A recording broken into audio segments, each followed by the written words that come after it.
quick audio check? Yeah, I can hear you. Thank you.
Just checking audio.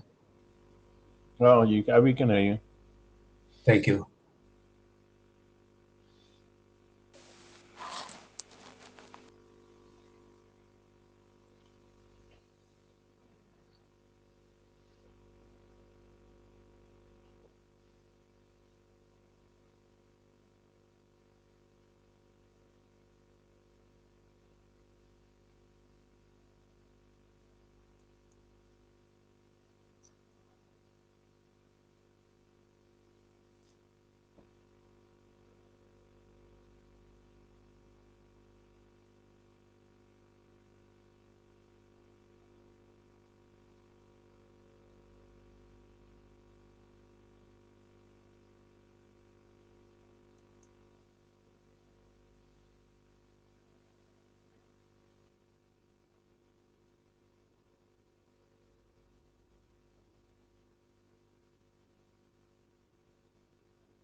Okay, we are 6 minutes after, and Loa, we have 14 attendees at the moment. Yeah, I think it's okay. I think we can go. I have a rather bad cough, so I will stay muted most of the time. Okay, I was going to ask if you want to drive. Okay. All right, welcome everybody to this MPLS interim session. This is part of a series of sessions that we've set up for the discussion on MPLS network actions. This work is a collaboration between 3 working groups, MPLS, PALS, and DetNet. And thanks to all who participation from the different working groups.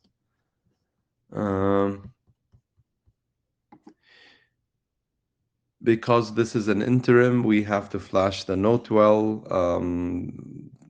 Please be knowledgeable about this, the suggestions in there, if you're not. Some good pointers, useful pointers as usual. We are presenting them every time. And we come to the agenda today. It's very rather short agenda. It's time to bash it. If you have any concerns or you want to add or update any item, we'll go through the actions. And today Greg is going to present something about the M&A from a DetNet perspective. And we leave the last element, the item here for any other business. So feel free if you have anything to add, to raise your hand and come to the queue.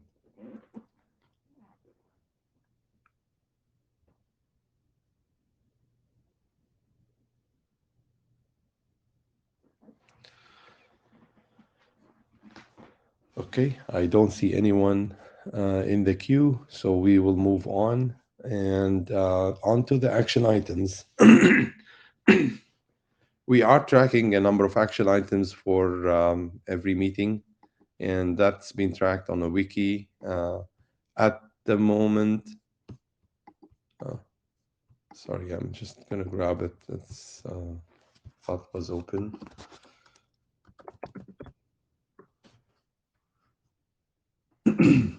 Okay, at the moment we have 3 action items. The first one is to investigate the intersection of M&A with existing MPLS features, and the owner of this action item is the working group. We have not gotten any update on this since we last opened it. So hopefully we have a fresh new update on it today. Anyone has done any investigation with respect to MPLS data that needs to be carried in a packet, intersection with M&A data? And possibly we're talking about the post-stack data here, not the in-stack data. Okay.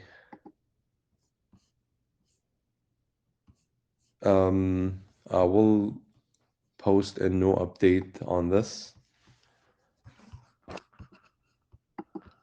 The next one is on the agenda today, so I will move on to the third one. We had opened an action item to update the M&A working group drafts and make sure that the discussions that we've had about the Instack data, multiple substacks for Instack data, are captured in the requirements in the framework document. And we've assigned this action item to the editors of the drafts. So has the editors of the drafts, if they're attending, have they updated, or if they checked if there's a need to update to the drafts? Please come through to the mic and let us know.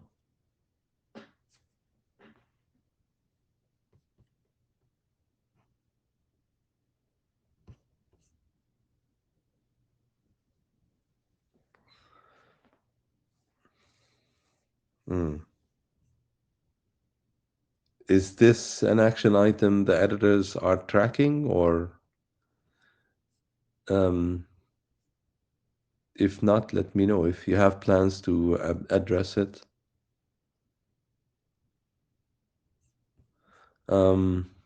Yeah, I do see some co-authors of the drafts.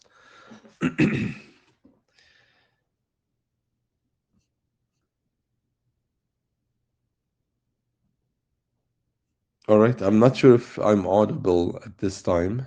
Am I? Can hear you. Okay, you can hear me, Lawa. Okay. I would like to pause a little bit on this action item and make sure that somehow we're tracking it. Um, um, do you think, okay, maybe an email to the working group may refresh this? Or there were a couple of discussions that happened on this, and some conclusions were drawn. Um, do we need to summarize the conclusions, or um,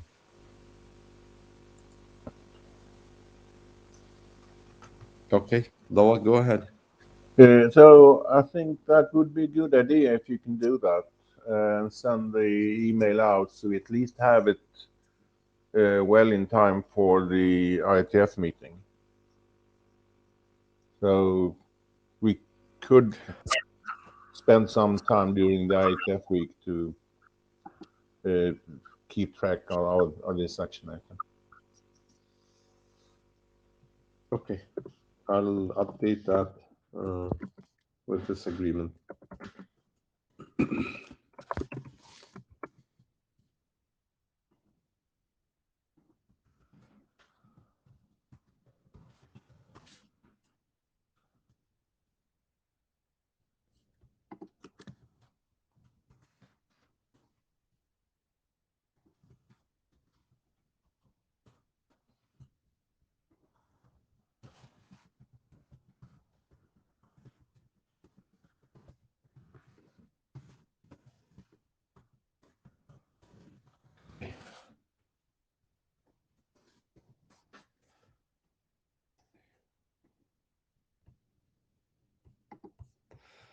All right, so we will move on to the next item on the agenda today, which is the M&A from a DetNet perspective. Greg, I haven't gotten your slides, so hopefully you can share your screen directly.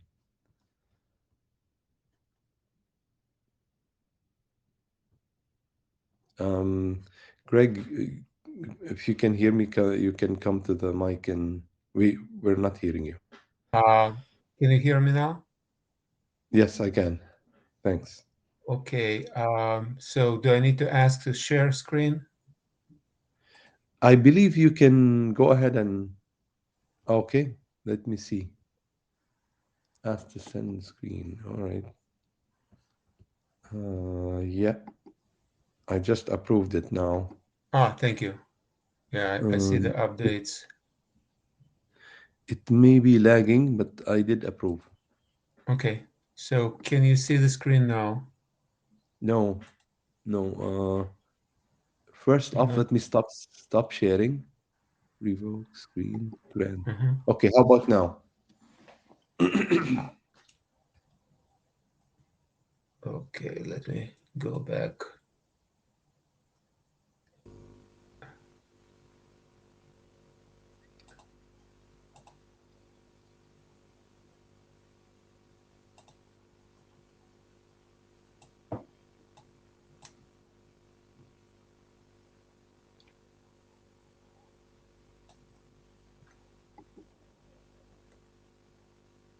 It's kind of odd because it says Oh, sharing okay. Greg's screen, but there's nothing Yeah, other than loading. I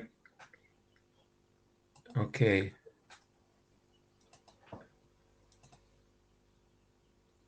sharing being started, so it should come up. Okay. Okay. There Ooh, is something. Yep. Okay. Yep, can see it now. Okay. Great. Thank you. Sorry for. Okay. Okay. Okay. So let me start. When looking at deterministic networking, it uses pseudowire and existing MPLS-T techniques for the purpose of achieving extremely low data loss rates and bounded latency. So when we are concerned with the maximum delay that can be experienced by their data packet. And in order to do that, the resources in the data plane reserved for the data flow, including OEM traffic in a normal condition, and in DetNet realize the two sublayers so that the DetNet forwarding sublayer and DetNet service sublayer. In a DetNet service sublayer, in order to achieve the required characteristics, can use and place replication, duplicate elimination, and order preservation functions. So these are separate entities, but some of them can be co-located. Usually it's a duplicate elimination and order preservation functions.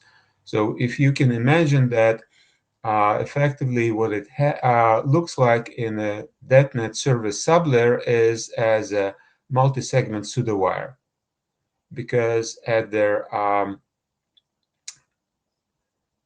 stitching PE, that's where at PEs you have a packet replication, and then the stitching PE will have a point where packet by packet arbitration is done using sequence number information in order to realize whether the packet already been processed for the given DetNet flow and keeping order. So in fact, it's again can be compared to 1+1 active protection when you have working path and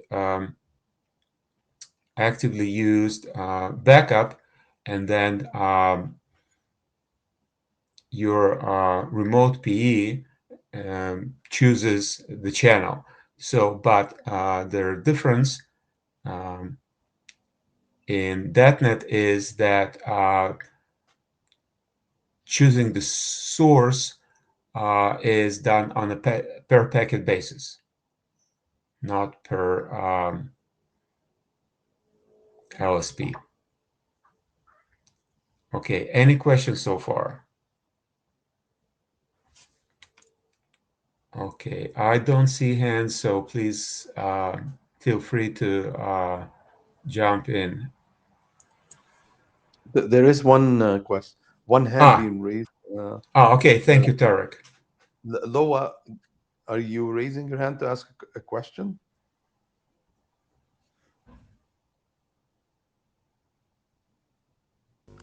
Sorry, no, that was something before. Okay, so deterministic networks were been defined using existing technology for IP and MPLS data plane, and we are most interested in analyzing their interworking between DetNet over MPLS with the M&A work. Again, as we looked at DetNet and MPLS uses a pseudowire mechanisms. For the DetNet, use their control word and define it with their sequence number space for the data flow. And as mentioned, that sequence number is used in DetNet service sublayer to do duplicate elimination and order preservation.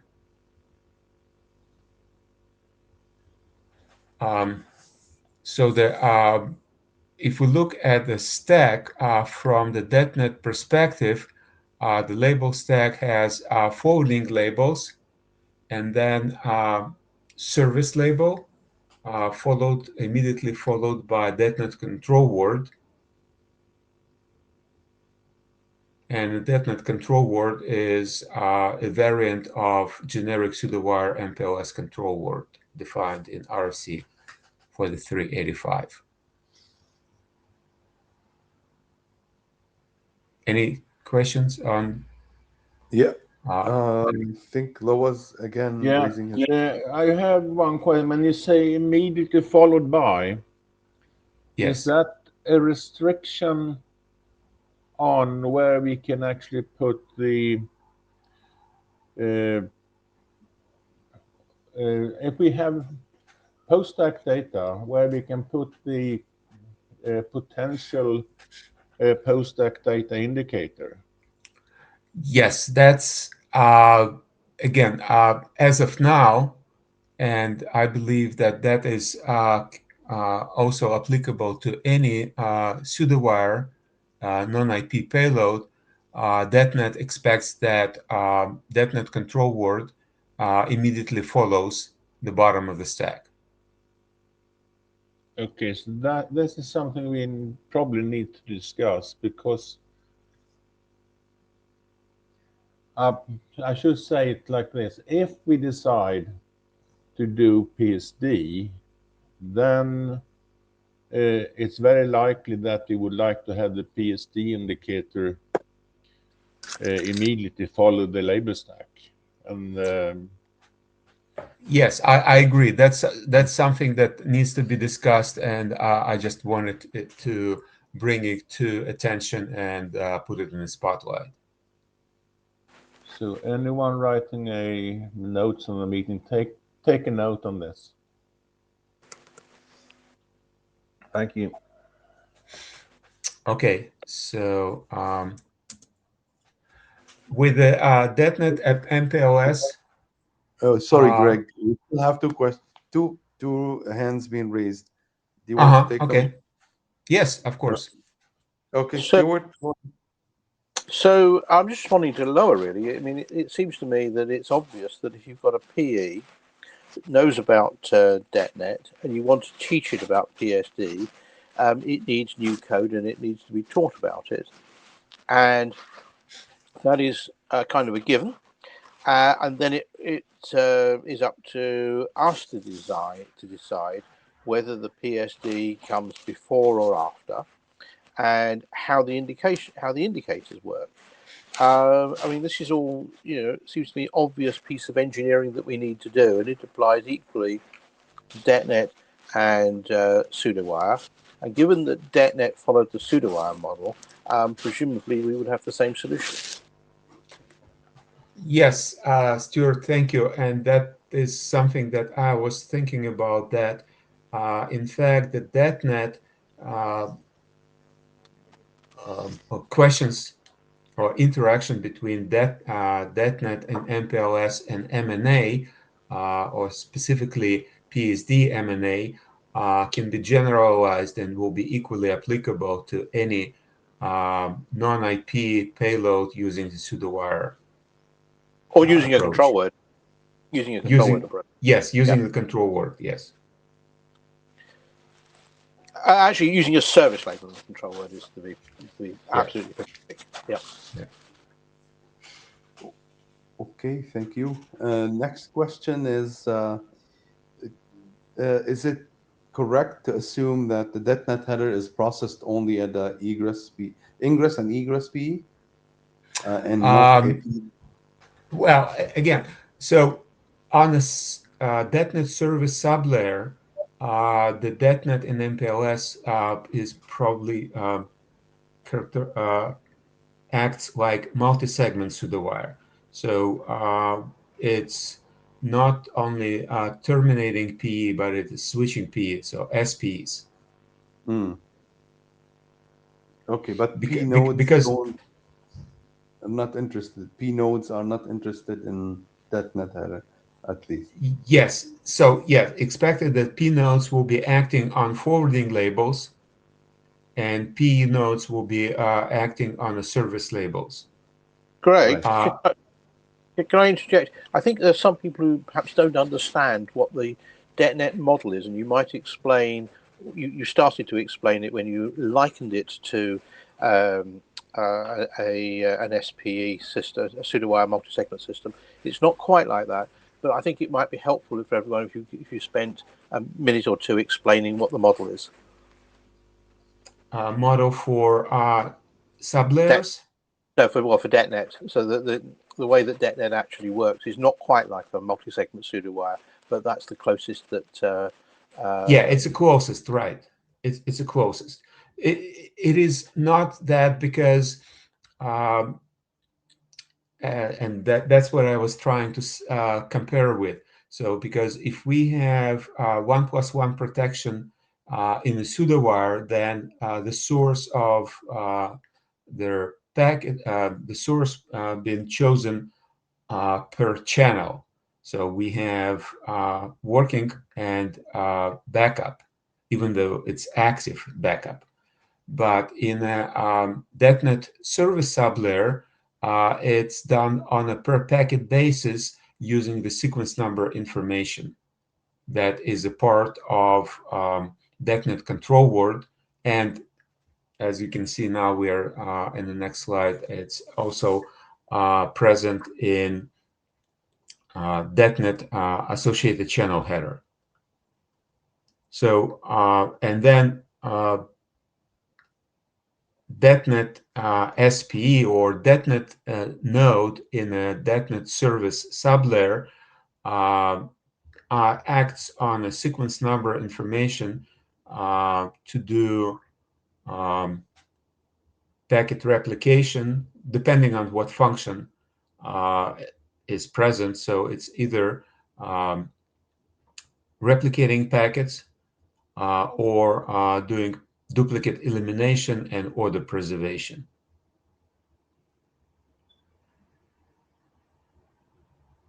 And duplicate elimination and order preservation is more likely to be co-located on the same DetNet service sublayer system.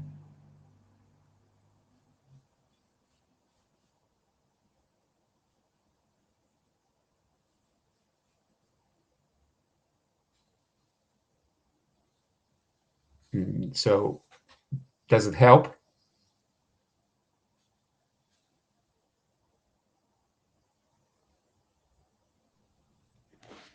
Yeah, I think we can progress. Okay. Have you covered the OEM or you are about to? No, I'm about to. So again, for the DetNet purposes of DetNet, we used the prototype of pseudowire associated channel header and extended it. So we have a DetNet associated channel header that includes the channel type so that ACH types defined for pseudowire can be used in a DetNet OEM, as well as we need to have a sequence number, so the space is lesser. And in addition, it has some additional information that identifies the source of OEM packet and levels. So some of this information yet to be specified and how it will be applicable. But again, similar to DetNet packet encapsulation, the DetNet ACH is expected to immediately follow their bottom of the stack, the S label. Okay. Two questions on this, Greg. Two people raising their hands. So about the OAM, is it end-to-end OAM that we're targeting, or we could have hop by hop as well? Again, this OAM is from their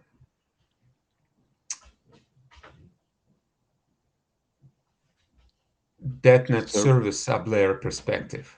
I got it. So it acts on nodes that act as nodes on a DetNet service sublayer. Okay, so it's only at the service PE that Yes. OEM. Okay. Okay. Thank Yes. you. Yeah. So if there OEM that acts on forwarding labels, then it will might look differently. Again, it might use the same encapsulation.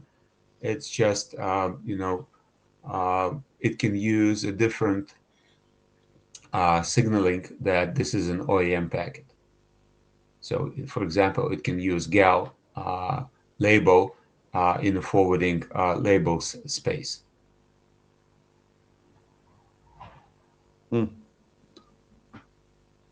Okay, Loa, go ahead with your question. I'm looking at the picture on the DetNet MPLS OAM. So you have a channel type. What type of information do you put there? Actually, it's expected to be the same channel type space as defined for MPLS associated channels. So that IANA has a registry for. If we look back, it's a channel type that is part of channel type field in ACH, and then it's been brought into their generic ACH when we extended ACH for MPLS. Okay. So effectively, it can use either IP UDP encapsulated packets, or it can use non-IP UDP encapsulated packets. For example, what we had for BFD, because for BFD it could be either IPv4, IPv6 channels, and there are separate types, or it can be non-IP encapsulation. Okay, thanks. Yeah, I don't remember precise name of this IANA registry. I can look it up and then send it, but it's expected that it will be the same registry, and so that can be reused. Okay. Oh, okay. One more question before you move Yes. on. Jimmy, go ahead.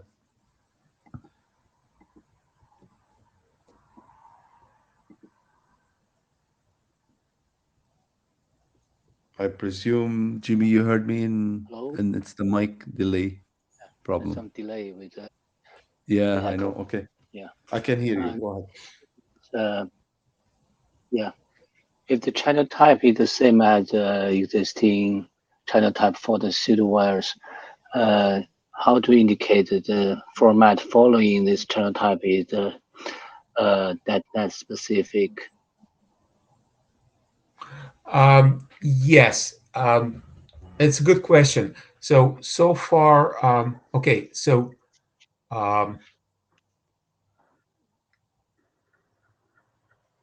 as Stuart noted, is that so the S labels they will be distributed. So the S labels will be associated with their DetNet service sublayer.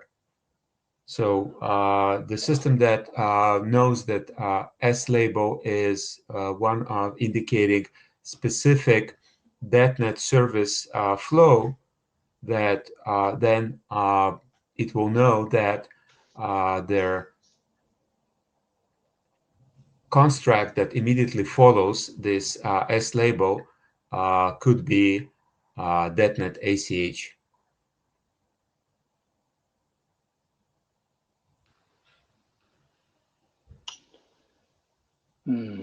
Yeah, that may be possible. If system doesn't know this label, then it will just drop the packet. So again, it's using the same principles of MPLS because the labels have a context. Yeah, the labels have context. If you don't if a system doesn't understand the context, so if it's not communicated through the control or management plane, then the packet will be dropped if this label comes to the top.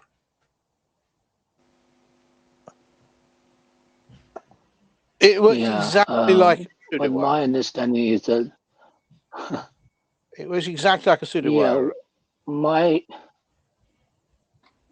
My previous understanding was that the pseudowire label is to set the context of this, like the OEM function, to be applied maybe on the pseudowire or on some other service. The format following this channel type should be specified by the channel type itself. This is my previous understanding. Oh no! Yes, no, you're right. Correct? So what encapsulation of OEM portion? Yes, you're absolutely right. It's determined by the channel type, the value in the channel type field. What I was talking about is how the system can differentiate between pseudowire ACH and .NET ACH. But if we look further down the packet, then what follows .NET ACH is determined by the channel type information.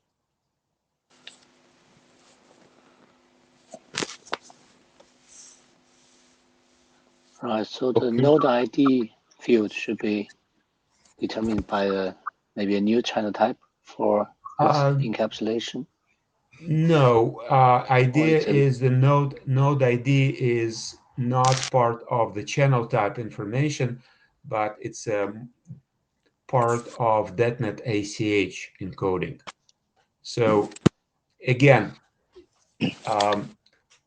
as we already established, the system that processes this packet is aware that particular label represents .NET service label. And because it's a .NET service label, then based on the first nibble, it understands that this is .NET ACH encapsulation. So then if it supports .NET over MPLS specification, that it knows that .NET ACH is composed of two long words, and then using channel type as descriptor for their payload format, it will be able to parse it properly. But again, it all starts with their understanding of service, .NET service label.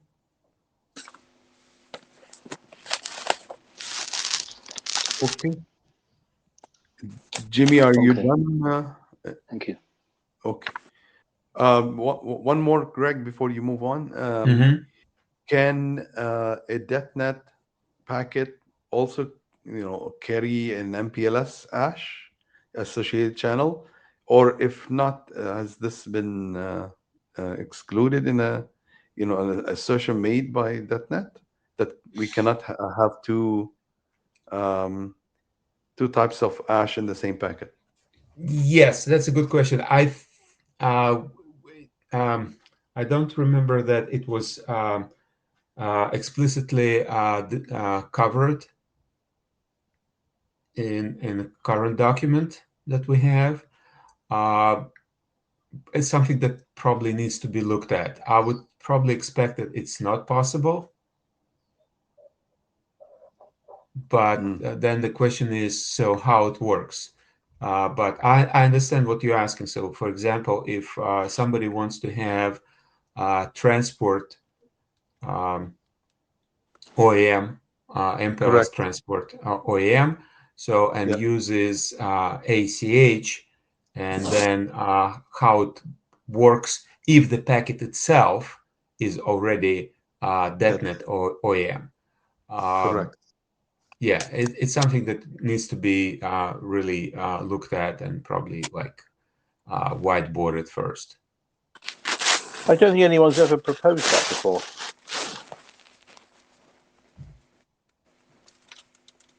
Doesn't look like.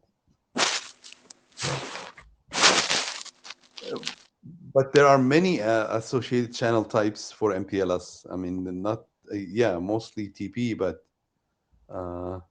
how can they guarantee that none happens to be carried in the same packet, right? Yeah, I would say it probably would be strange if somebody wants to do both on the same packet, because again, if looking at the model of multi-segment pseudowire, so the transport will be between SPs, and their DetNet service sublayer will be end-to-end through SPs. So I would think that their forwarding DetNet forwarding sublayer OEM will be using regular ACH, while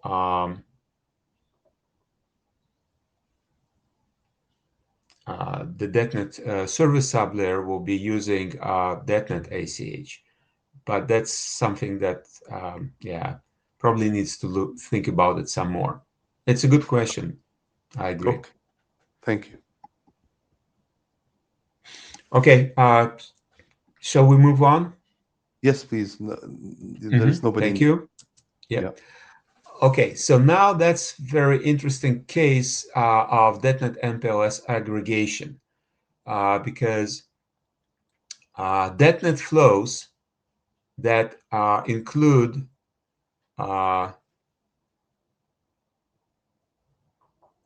service sublayer, they may be aggregated into their DetNet aggregated flow.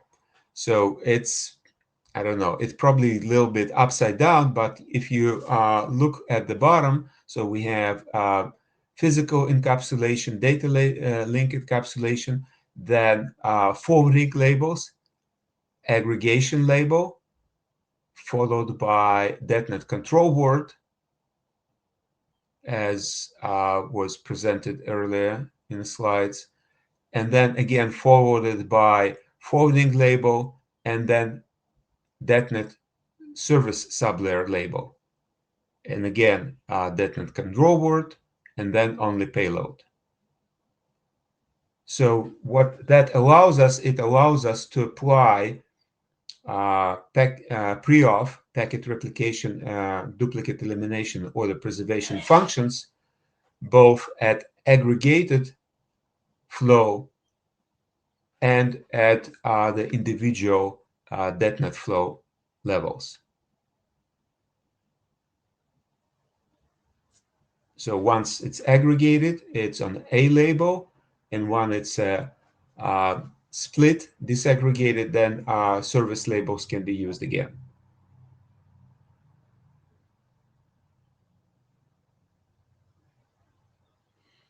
And that again will throw very interesting case if we are considering its interaction with their PSD-MNA. One question, Greg, please, on this. Yes. Is there an multiple end of stack, multiple stacks? You said, but yes, it's expected that each.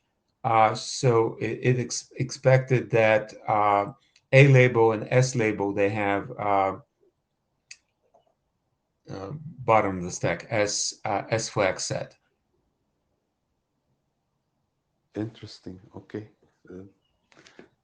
Yeah. Yeah, it's like peeling the onion. Yeah. Yeah, we talked about it in the past, but never knew that it was already in action in .NET. Well, Okay. and yeah, one of the reasons is that because their sequence number is critical or essential for the .NET in the service sublayer, then that's how it's defined. Okay, shall we proceed? Yeah, please go ahead. Thank you. Okay, so in-stack data M&A appears to be straightforward for the .NET MPLS because we have a control where it's placed and how it's identified. So the post-stack data M&A, it again, for the in-stack data, given their resource reservation, because as we discussed, because the purpose of .NET is providing services with a very low packet loss rate and bounded latency, so that all resources, including transport and OAM, that might be reserved in the network for the normal condition.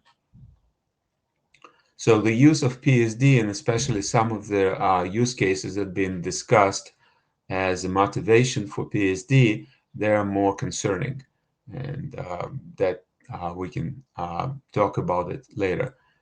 But again, what's important is that there are additional resources that required if any M&A is used, they need to be bounded so that the network can be resources allocated appropriately.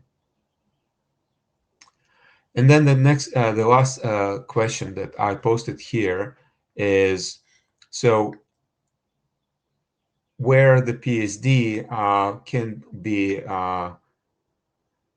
located relative to .NET control word and .NET associated channel header.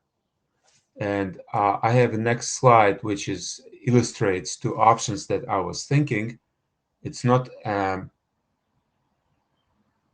that is solution or possible solution. It's just to illustrate what I was thinking. So the one is .NET control word immediately follows bottom of the stack, and then any post-stack M&A follows the .NET control word. Or could it be possible, or how it might work, if post-stack M&A precedes .NET control word? So in other words, it's in between of bottom of the stack and .NET control word. Because what I'm thinking is that if the post-stack data associated with their .NET service sublayer, then probably the option 1 is the solution. But then the question is, so what if the post-stack data being added by a P node on a transport layer? So where the P node would be required to put the post-stack M&A header. Or actually, would it be some possible scenario, then a P node in a DetNet domain can add M&A that also includes post-tech data.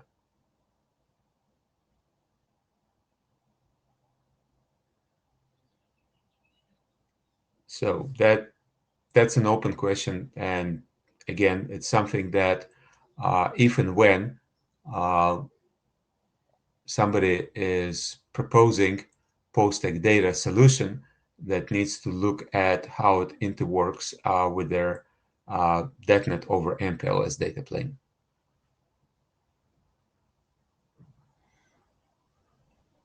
Questions, comments?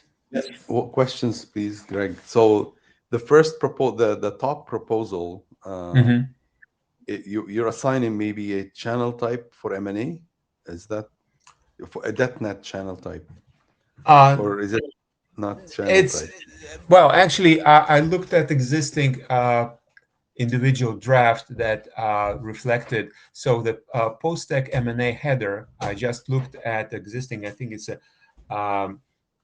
Jack's draft, the group of offers put together, and I just used their header proposed encapsulation. And it's not that I'm proposing post-tech data encapsulation. I just use what's available, and I refer to it as a post-tech M&A header. Okay. Yeah. The bottom one, do we break backward compatibility on? You said on service PEs or even segment service PEs. I was not really certain. I think that they might be if there are some expectations that, for example, post-tech is indicated by some instech data. So we have, as we discussed earlier, that we have, so the presence of post-tech is indicated by NAS, which is in instech. So then if this NAS comes to the top and disposed, and the post-tech data is disposed with it, then it might not be breaking, even if it happens on PE. But what happens is, yes, it looks like it becomes very tricky. Yes, but I was thinking that it might be some scenarios that might work this way. I haven't investigated it all the way because I realize it's getting too complex. But again, I wanted to mention that because I believe that if somebody will be very serious about defining their post-tech data, then they will need to look at these options and how it works, and either declare that no, post-tech M&A can only follow control word or ACH, and I believe that will be applicable to anything that uses pseudowire mechanism. Then that will be then just declaring that only option 1 is supported. Just a clarification, is the first nibble 0 carried in the DetNet control word? Is that correct? Yes, that's correct.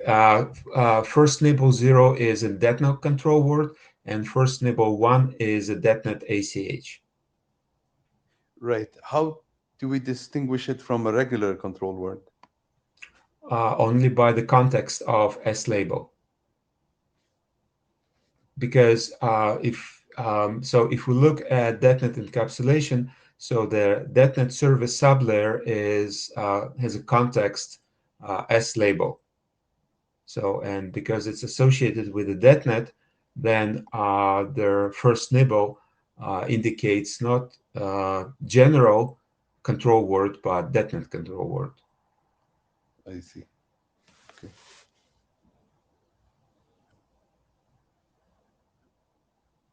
All right. There are no more hands in the queue. I think you open up very good questions at the end. And Loa's come to the mic. Go ahead, Loa.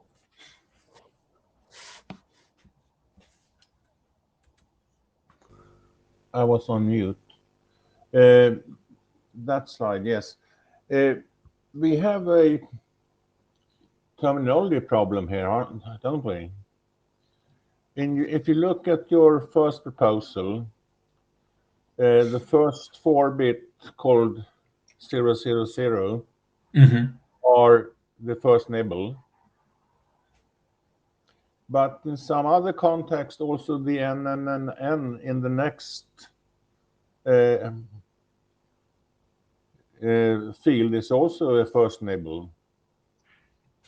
That is,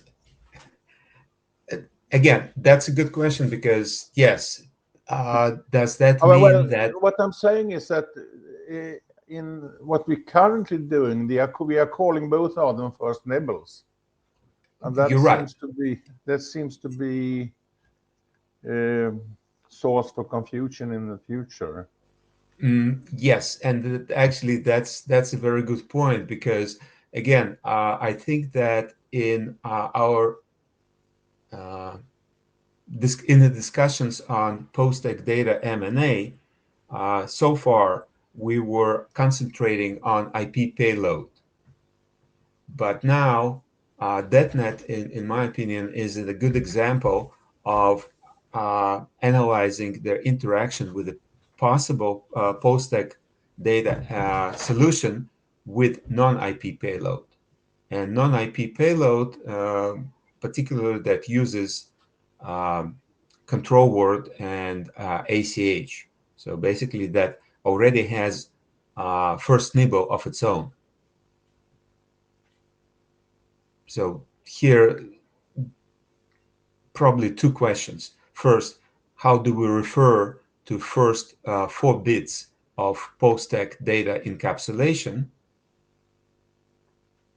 And second, what the value can be?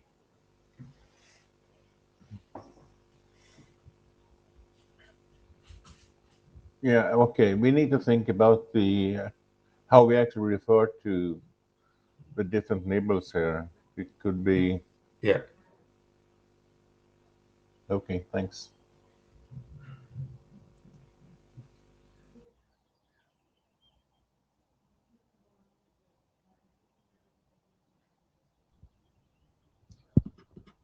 Okay, we have one more question from Rakesh.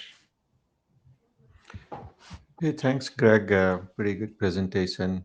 One comment is a very quick comment is that post-tech M&A header has one aspect where stack can contain the offset of the header from the bottom of the stack. So if option 1 is used, then it could say that post-tech data offset is 1, for example. So this means there is something in between end of stack and start of post-tech data. So that will facilitate the option 1, and maybe there could be some implementation that assumes or hard codes that in .NET that after end of stack it assumed that it is 000 with a sequence number in .NET. So it may not this way. If you go with option 1, it will not break the compatibility, backwards compatibility. Thanks. Right. So thank you, Rakesh. Again, it's a good observation. I think that what we can draw from this is that a solution, post-tech data solution, must use the mechanisms that indicates the offset. So basically that location of post-tech data must be explicitly identified relative to bottom of the stack. Yes, the draft that Jack's, there is an opcode for it to identify it. So there is something is there today. Yeah, because again, based on my recollection of our earlier discussions around the POSTEC data, that there was interest of finding a solution for the POSTEC data that does not require presence of Instack data indication of the POSTEC data. So basically, then the system can figure it out without any information in an Instack data nest. Yeah, that's a different proposal than what's in. I agree. No, I agree. Yes.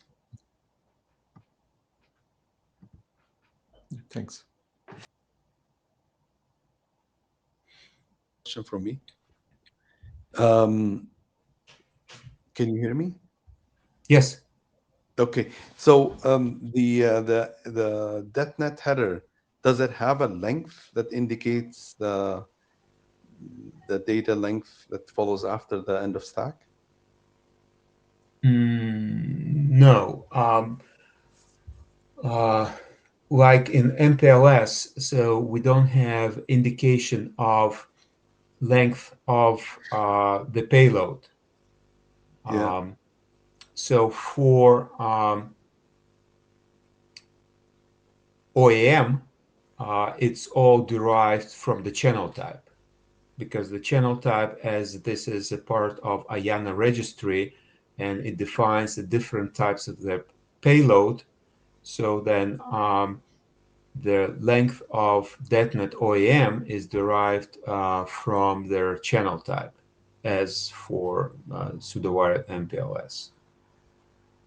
Or it might be in the case with, if it uses IP UDP encapsulation, then obviously there will be a present IP header, and IP header defines the length of the payload in that case. Yeah. So in the case of OEM, we have somehow a length, and then we can use it to offset the M&A starting point. But the challenge is the node, the ingress of M&A might not be able to parse this DetNet channel. Yeah. Yeah, it's again, it gets tricky, and once I realized that I'm getting too deep in the woods, so I just backed off. But yeah, there are a lot of more detailed questions that will come, but I think that most of them would be not really that specific to DetNet in MPLS and MNA interaction. But I just probably only scratched the surface. But yes, how POSTEC data can be applicable to DetNet OEM, that's a different question. And yes, whether it would be as in option 1, or actually what I think that you're suggesting is that it might be that we have a DetNet service sublayer, control word or ACH, followed by the payload, and then followed by POSTEC data MNA. I don't know if that would be something that would be useful or interesting, because that would be probably another option that I didn't put it here. Thank you. Loa is next. I was actually going to ask about the OAM. Just for, can we look at the OAM slide again? The one you had in the deck. That one. So is this this is also a fixed format? Yes. So the only difference here would be that you have an offset of 1 in one case, and if you have OAM, then you have an offset of 2. Yes. How does that align with if If there's a control word, is that the fixed size also? I don't remember. Yeah, the control word is just 4 octets, and DetNet ACH is 8 octets. And if it's a pseudowire, how does it work? Well, in the pseudowire, the ACH is 4, but again, so all this identification, I think that works on a combination of the context of the bottom of the stack label and first nibble.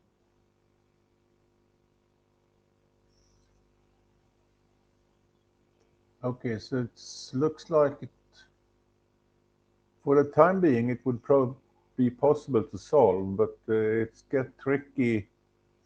The more variants you have, the trickier it gets. Mm-hmm. Yeah. Okay, thanks.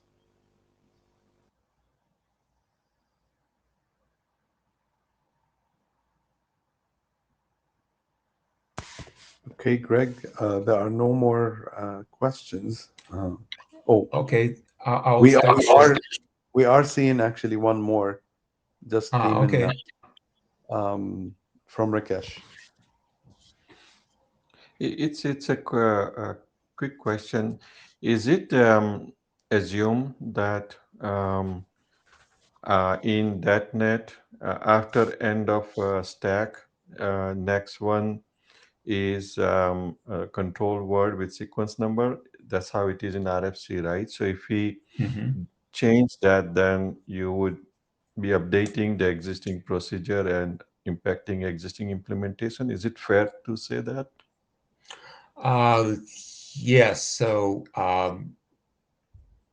you're absolutely correct. The current data plane for DetNet MPLS based on, and I think this even explicitly states that DetNet control word immediately follows bottom of the stack. So Yeah, so this means whether that if we come to the conclusion that we need to change that, then yes, that will be updating that RFC. an implication on the implementation that might have that assumptions, right? Yes, then of course it will get messier. Yeah, I think so. Okay, thanks. Thank you. Okay, Jimmy, go ahead.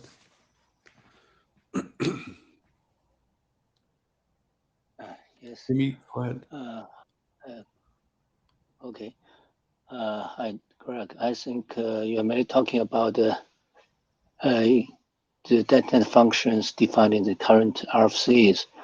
Well, I see there are also some enhanced .NET data plane for the bounded latency or other features being discussed in the .NET working group. Do you have analysis about that kind of information? How to carry this in either ISD or PSD? That's a good question. Yes, thank you for bringing up their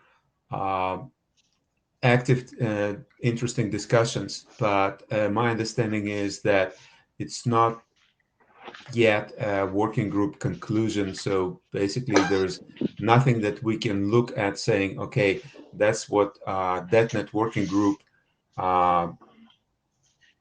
agreed on, and let's work with them on how that works in MPLS data plane.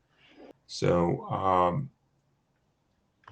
I think that it's good. It's good to have the visibility into these discussions and make the DetNet, so the participants, contributors to the discussion, aware of M&A solution.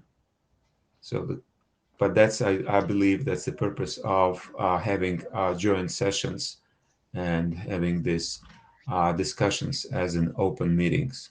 And I believe that DetNet discussions that being led by David Black, they are open to any interested party. Yeah, thank you. Okay. If I may chime in as that networking group chair, thank you, Greg, for the Yes. response. So actually, all of these are individual contributions, and we are refining the scaling requirements, and all are under evaluation, and there is no consensus on which solutions the working group would go with on the data plane enhancements. And as for I added also to the chat to the control word.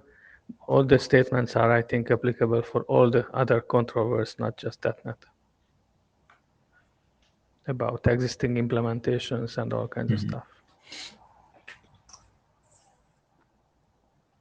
Thank you. Thank you, Janos. Thank you. I think, G, you're done, right? You asked your question. Okay, I'll drop. Just one quick feedback. My reading is that in the use case draft of M&A, we mentioned one use case about the boundary latency or something similar. I'm not. Maybe we can have more discussion with the data people whether this is a valid use case, regardless of the detailed encapsulation solution. Whether this is something the data will work on further in the working group. Right?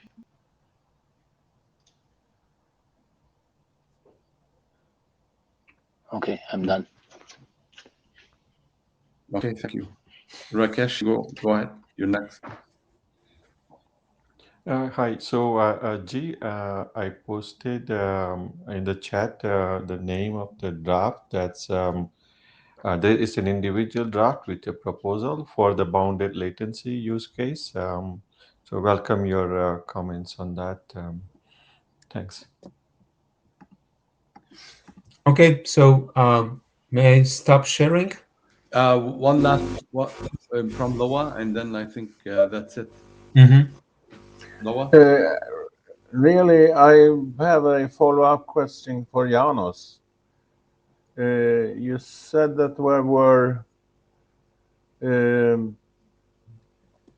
working group has no consensus on which proposal they want to go with. Are there a consensus that you actually need a new solution? Is that something you decided on? Yeah, there are indications, definitely, in the sense that the scaling requirement document has been adopted. So it's a working document, working group document, reflecting that the working group go with it and refines it. And as Greg mentioned, there are bi-weekly meetings very similar to these meetings, open to everyone to refine the requirements, evaluate the solutions, and figure out which way the working group want to go. Okay, I thought you should keep if you are proposing changes to the data plane, you need to keep the MPLS working group in the loop some way. Yes, absolutely, absolutely. Yeah. Some proposals are IP, some proposals are MPLS. Very, very good point. And maybe what I would add to Greg's presentation, and thank you very much, Greg, for the great presentation, is that the .NET working group I often call it in first phase work up to now, made a lot of effort.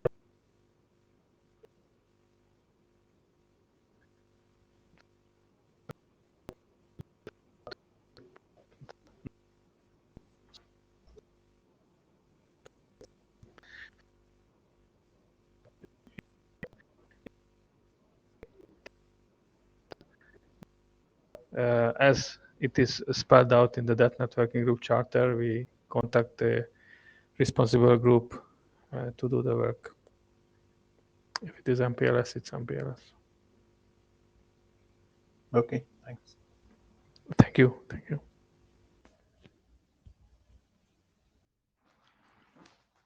Okay. Thanks, Greg, for the presentation. And with this, I think we've come to a conclusion on today's agenda.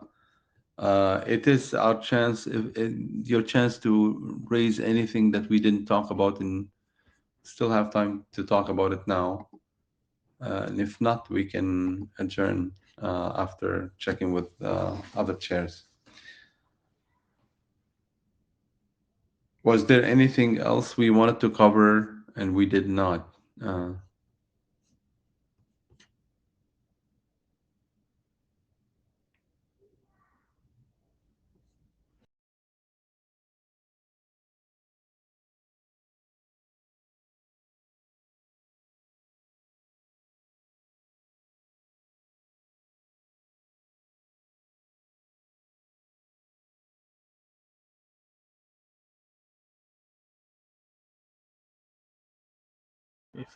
If I may just reflect on what's going on in the chat, that I have added the link to the wiki page, the .NET wiki page, and this